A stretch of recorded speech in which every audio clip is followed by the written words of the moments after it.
Okay, so we are going to talk about POM. I've been wanting to do this for a long time. There's a lot to say about POM. POM stands for, Madison, do you know? Purpose, outcomes, method. Absolutely. And that order is why I say POM. But sometimes the way I visually show it, it'll look like PMO.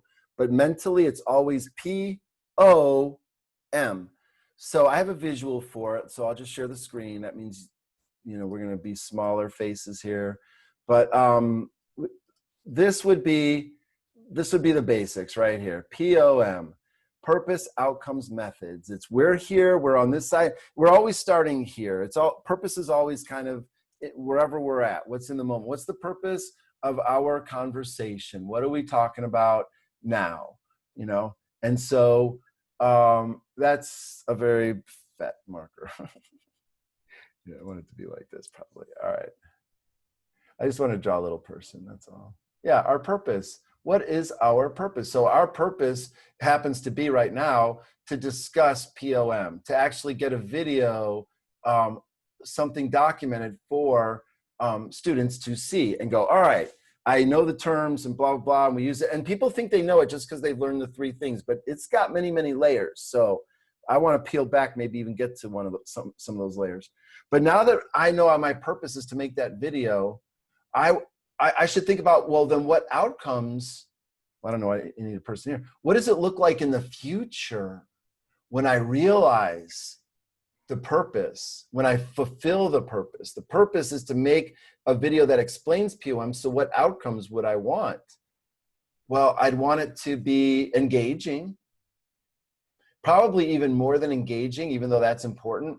I'd want it to be accurate, and I'd want it to be even more than accurate, I'd want it to be useful. That's probably my number 1 criteria for anything I do is it useful? And so, I could say more. I want it to be under 40 minutes in length. And I want the video quality to be, you could get into real detail with outcomes, and I encourage it. Outcome, it's not just one outcome for a purpose. There's many outcomes that reflect the fulfillment of a purpose. But what's great is purpose is always available to us. And what we do with purpose, and it's a little simple, it's a basic but not obvious thing, Madison. And tell me what you think of this. And tell me if you think it's even relevant, because I say it all the time, that you do not create purpose. That's not something we do. And I don't think people think to say that, but I think there's an assumption, I gotta state a purpose, I gotta come up with a purpose. But rather what I think you do is you discern it. It's there already. You discern what the purpose is. You consider it and you think about it. And you go, all right, well, why are we meeting? And what is this about? Or I could look at this and say, well, what is this for?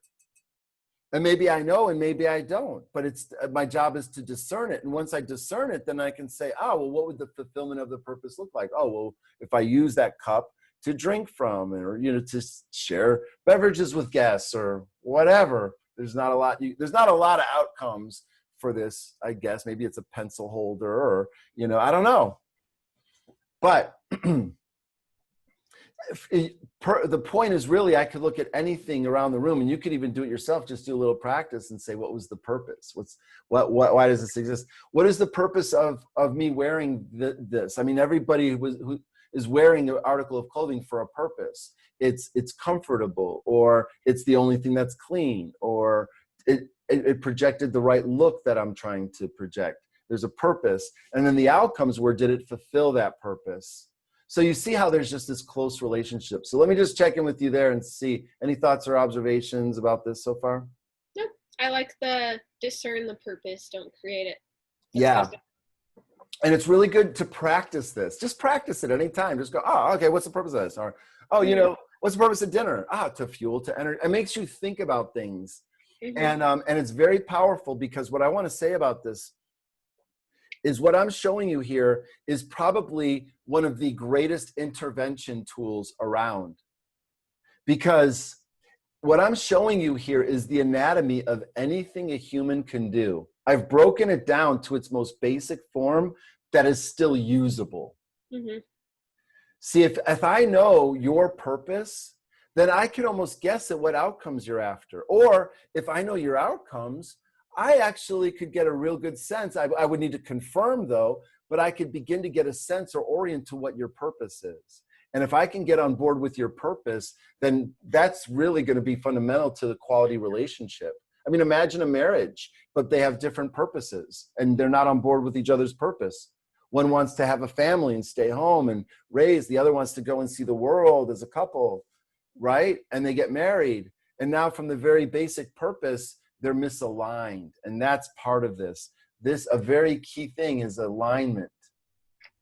And you can see the 3 principles are present in here. So this is the second principle, alignment. The first principle, well, I was going to, is I don't need to say it now or ask you, is over here, because I consider thriving the universal outcome, right? So if I know what you care about, then I know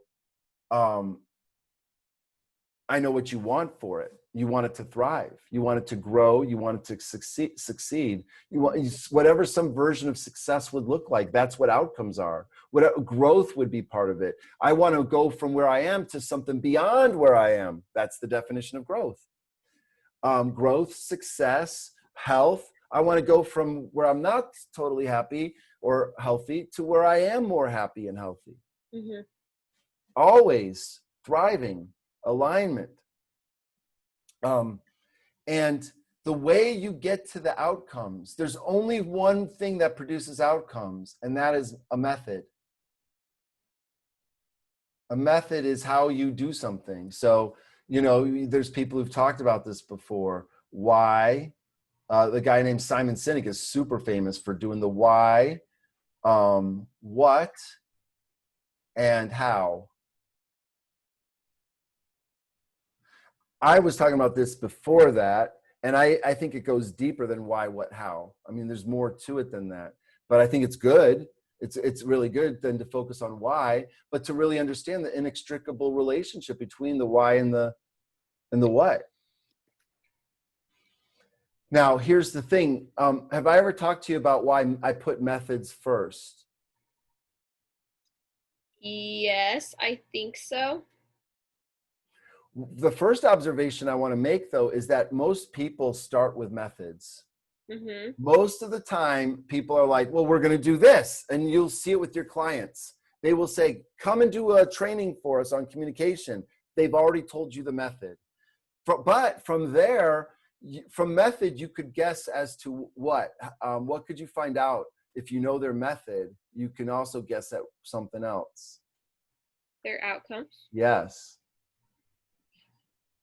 Okay, so they're after something. They want to do a training communication. Maybe they want better communication. Like, that's a pretty reasonable thing. But then I would ask, well, are there other ways to get to better communication than a training? And usually there is, because if you ask the client, why do you want the training? They're going to say, because this one employee over here is a jerk. And I'm like, oh, okay, so we're going to take everybody and we're going to put them through a class. We're going to take them off of work. And we're going to make them go through it. And they're probably going to get stuff out of it. And probably the one person who's not going to get anything out of it is going to be the jerk. So was it a good use of your resources? And that's what a method is. A method is all about using resources. And methods are how you convert resources into what, Madison? Outcomes. Right. That's why you do anything. But there's a difference between a good method and a bad method. And so we could actually go over here to talk about that. What a good method, what does a good method do? It produces a lot of what? Valuable outcomes. Yeah. Yeah, good. I like that you added that, valuable outcomes. Outcomes that increase value or positive or progress toward the desired state. So yeah, a good method produces lots of outcomes for minimum use of resources. That's a good method. because you're not using up a lot of your resources, but you're producing a lot of outcomes. And that's what methods are meant to do. Methods are, that's why we do, I know it's a weird way to say it, but that's why we do anything. It's why we eat. It's why we get dressed. It's why we, anytime you dispense calories, you're doing it toward an outcome. It's just sometimes you're wasting the calories. Sometimes you're just doing it towards something that doesn't matter. This is so key, because if you understand the relationship among these three things, you can sort out any client. This is quintessential tools for thriving, or quintessential, if we go with advanced ape. POM is the most pure expression of basic, but not obvious. What these are so basic. They're beneath the surface. They're at the foundation. We don't think about them, but they're there. They're not obvious though. They're in the background. Purpose is in the background, but it's always there. Why am I talking right now? Why are you writing right now? Why is somebody watching this right now? There's always a purpose. It's often in the background, or what my former mentor of mine, teacher of mine named Marcia Schenk would call the background of obviousness. It's in the back. It's just so obvious to me. I don't think to say what the purpose is. Of course, that would make sense that I'm making this video. Well, no, it's a very unusual thing to do. But there's a purpose, why I'm making the video, and then what outcomes I want. And then am I using the best methods? And that's always the tough one. What are the best methods to go about doing something? And what I'd like to do here is pause and just see any reaction to any of this, because I made some bold claims right there. I'm saying that with this tool, you could help create greater alignment. You could help intervene to make things better for people, but just by understanding the relationship among these three. So do you have any thoughts or reactions to that? I don't think so. Yeah.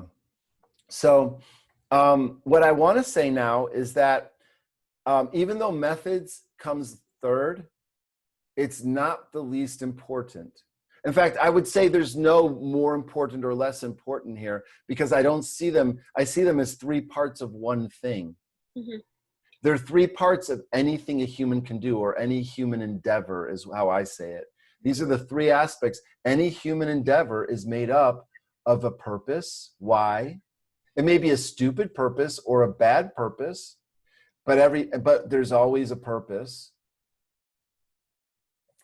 And every human endeavor is meant to produce outcomes, and every human endeavor will use methods. In other words, another way to say that is every human endeavor will involve the use of resources and converting them through activities. Let's put that in here. Let's add that, because what your methods are, they're usually an activity by which you will convert resources into outcomes. And so you could think about this anywhere at any time, in a team at work. What you have resources. If you're on a team and you're working on something, a project, you have people, you have time, you have equipment, you have your own talents, and you just think of all the things that count as resources. And it's very important we learn to do that. We could probably just make a separate video just talking about what counts as resources, because things like reputation could be a resource, and if you can just uncover resources that you didn't know were there before, you've increased value right there. And if you're someone that's good at doing that, you can build a career around it. And people have, absolutely they have. That's called strength. Strength is not achiever and responsibility and learner. Those are talents. The strength would be finding value, finding resources. That could be an activity. Or wisely investing resources is another important activity, because I could find resources but squander them. There's certainly people that do that. There's stories of famous athletes, or just any kind of celebrity could happen to, or any lottery winner. They get all this influx of resources and they don't know what to do with it. So methods is very important. There's a lot more to it than just methods. And another aspect of methods is that we could really break it down into smaller pieces. And in fact, I have it here in this diagram. So let's kind of zoom that one in. So what we have here is the same thing, PO and M, but I'm really looking at two dimensions of it. The first dimension is that it helps us align things, aligns people, because if there's any drama going on, it's because there's contrast. And you can almost think of this as the alignment meter. Maybe that's a note we can make, is let's actually make that into an alignment meter. Because, you know, on this side is contrast, and this side's alignment. And we want to move towards alignment. So whenever there's drama, it's because there's an absence of alignment. And there's three areas where you could look for. Maybe like take drama in a friendship. Well, maybe we're not in the same, we don't have the same purpose. Or maybe we do have the same purpose, but we have different outcomes for our friendship. Or maybe the methods for how we practice our friendship or show friendship is different. Mm-hmm. You know, and so that's what we want to do, and bring alignment in all three areas. So now we have a place to look for misalignment, and so that we can intervene. And there we go, a beautiful tool for an interventionist. So what we want is alignment. Move toward alignment.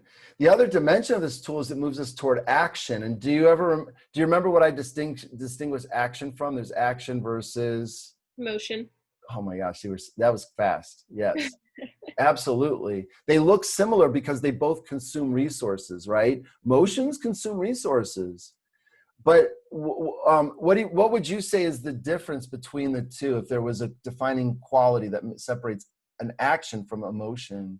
I feel like action has a clear purpose. You're doing it for a reason. Purpose, intentionality, reason. Yes. Reason actually is great. I don't talk about that enough, but I love that you said it, because reason is really about being congruent with reality. And that's very important, because that's the field in which any of this happens. Outcomes are only produced in the field of reality. So we got to contend with reality. And so many times we have people who deal with fantasies and delusions. It's more rampant than we even care to really know. It's weird to say that, but it's just true. Our country is being run this way right now, not to be political, but it's very much run by one person's, the objective institutions have been minimized and one person's view has been amplified. That's not a political statement. That's just a description of the truth. It just is. So what is the results of that? And what we need, there's great stories through time that talk about this. The Emperor's New Clothes is one of my favorite stories and talks about being misaligned with reality. So reason is a very important capacity we talk about in our work. We have a whole chapter written on it. I just finished rewriting it this week, actually. So yes, action versus motion. And so this tool, POM, helps us get rid of motions and make sure that we're doing actions, because we can then take and say, what are the factors necessary to produce the outcomes we want? And then if we name the factors correctly, those become our strategies. You know, we just name the factors. What factors are necessary for me to have a good friendship with this person? Or what factors are necessary for me to reach the outcome of getting an A on my paper? Or what factors are necessary for me to get in shape for beach weather? You know, I mean, all of them, it's the same process, because if you know the factors necessary, then you could begin to align them. And that's where your resources should go. You no longer have to wonder, where should I put my time? Where should I put my effort? Where should my attention go? Because if you're committed to those outcomes, then these factors that lead to the outcomes would be the only place to go. In fact, if you put any of your resources other than in the factors you've identified, then you need to answer the question, why? Why would you do that? It's a weird way to think of things, but why would you put your time into this? Why would you spend money going to college? Because college is a method. I'm not at all speaking against college. I just know that right now people are asking the question more than they ever did before, you know? And if there's a so college would be a method toward career. And then that is one method, but there's others. So is it the right use of your resources? And sometimes yes, sometimes no. But then every strategy can break down into tactics. Tactics are how you fulfill a strategy. So let's say our strategy, let's say it had a scale of 0 to 10. You've seen me do this in different ways. But let's say our strategy, 10 means fully complete, or fully laid out, all the way done. And where are we in the development of that strategy? And I'd say, well, you know, I do it in this shape. So I'd say, and that would be maybe a 5. I'd say, well, we're at a 3. And I'd say, well, where do we need to be on this strategy? If we're going to have those outcomes we want, where does the strategy need to be? I'm going to be like, well, it needs to be at least a 7 and even higher, but at least a 7. We cannot get those outcomes until this factor's at a 7. Okay, then we now know that we need to be putting the necessary resources to move this factor from a 3 to a 7. And that's the principle of progress, and we could talk about that another time. But how do we go from a 3 to a 7? Well, we identify the right tactics, which are like different plans that we would do, or different maneuvers we would make, or different activities we would engage in. And each one of these tactics could also be looked at on a scale of 0 to 10. 0 to 10. And let's say this tactic is at a 5, and we needed to get it to a 8. And this tactic's at a 4, and we need to get it to a 6. And this tactic's at a 3, and we need to get it to a 9. You know, it depends on what it is. We could talk through it. Like if it's studying for getting an A for an exam, then maybe strategy 1 would be to get great sleep. You know, strategy 2 would be to review, take great notes and review notes. Strategy 3 would be to have the right test hygiene. You know, you're wearing what you want to wear. You've done your routine. You've got your favorite pen or whatever. I don't know. I'm just making this up real quick on what strategies could be to get the outcome of an A. And let's say this one of studying, let's say these are different ones. Let's say this one is studying class notes. And maybe this one here is you have one question you need to ask the professor. You know, it's just one question, and you only need to get it from 4. So this will be an easy tactic. You know, but you've listed them, and that would complete your strategy. So what you need to be doing is just taking action steps to move from a 5 to a 6, from a 6 to a 7, from a 7 to an 8. Boom, we're there. From a 4 to a 5, from a 5 to a 6. Boom, we're there. You know what I mean? And this is how we would begin to make sure we're producing the right outcomes. And what matters is, have we named the right factors? And if we don't get the right outcomes based on, and if we did all this, what does that mean, Madison? That we were not taking the right actions, or we were not doing them at the right level. That's right. That's exactly right. Another way I might say it is we didn't name all the factors, but it'd be exactly what you're saying there. So with POM, it's a tool for not only producing alignment, although you could use it just for that. You could say, all right, you just start a meeting and you would say, what's our purpose? Okay, great. Now, what outcomes do we want by the end of the meeting? We got an hour or 30 minutes or whatever. What outcomes? All right, now that tells us how are we going to invest our time? What are the topics we need to invest in, right? Because how many times do you go to a meeting? In fact, I had one of our clients just say this yesterday, that what drives her nuts is she's been wanting to talk about this issue for a couple of weeks, and they're in a 4-hour meeting every week, and she wanted to bring it up in this meeting, but both times she got passed over and told to bring it up the following week. So she has to sit through another 4 hours to hope she could bring up her topic, right? It's not a good use of resources. And so they're not going to produce the outcomes that they want. In fact, one of the outcomes they're producing is frustration, and that's not a good outcome. Right? So anyway, that's a lot. POM is a lot, but if you begin to think this way, and believe me, I've been doing this for a long time, so it takes practice, but you can think this way. And if you do, you could begin to help people solve their problems. Someone comes to you with, blah, blah, blah, blah, and here's what I'm doing. And you go, oh, well, why are you doing that? You know, because method. Oh, well, I want to know so you want to know what outcomes they're going for. Well, I'm doing this because of that. Oh, they want to do it because of that. Well, is that the best use of their resources? Why are they doing it that way? Why are you doing it that way? Because what about, have you thought about that? Oh, no, I didn't even. See, now you can add value. You're intervening. You know, and well, what is your purpose? Oh, well, the reason I want that outcome is because of this. Oh, you want to do this. And I've helped people reorient their lives because we don't think this way. But the further we can get back from method, from outcome, and the closer we get to purpose, the more leverage we get on something. But the more vague it is. The more we get into methods, the least leverage we have, but the more specific we can control things.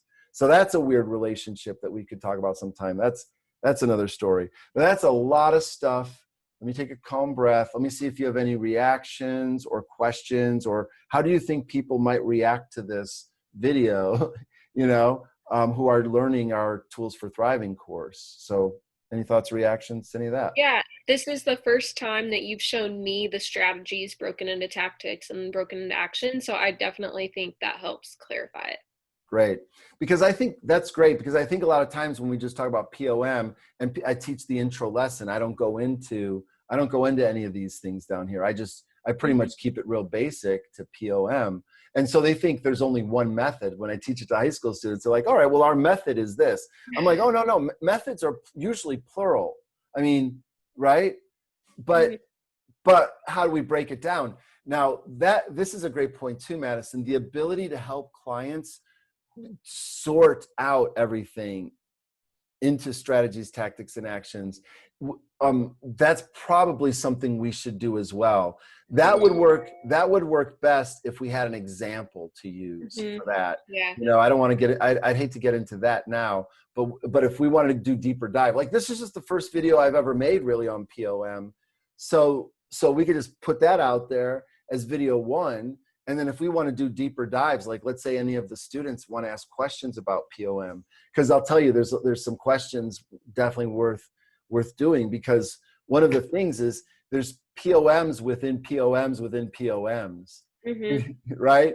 Like in an organization, I might be the sales department. So I've got this whole POM for what's the purpose of sales department, what outcomes do I want, and what methods do we use? And it's our whole sales strategy and our software and it could be really, really complicated.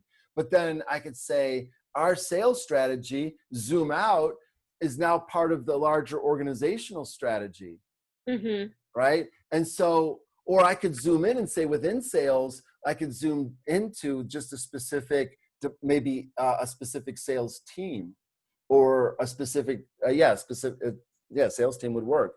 And so I could zoom in and do a POM for that. Or I could say one meeting of this team, I could do a POM just for that meeting. So that's one of the things that I think can be tricky for people. And that's why the first step, even before you talk about purpose, and I didn't say this at all yet, so I guess it's kind of important, is you need to pick do you know what I'm going to say, Madison? Focus. Oh my gosh. Yes. That's why I added the step. We need to start with what our focus is. And so that's why I ask our students, like this week, we're having them work on their purpose and outcomes, or what the questions. I didn't say purpose and outcomes. I have it. What is your focus and why does it matter?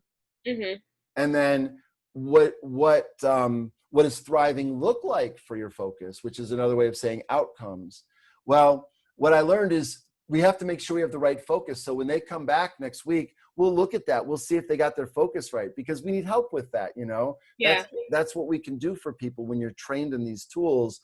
This is a wonderful coaching tool. When I say intervention, intervention is my umbrella term for many things. This we have talked about before. Do you remember what some of those are?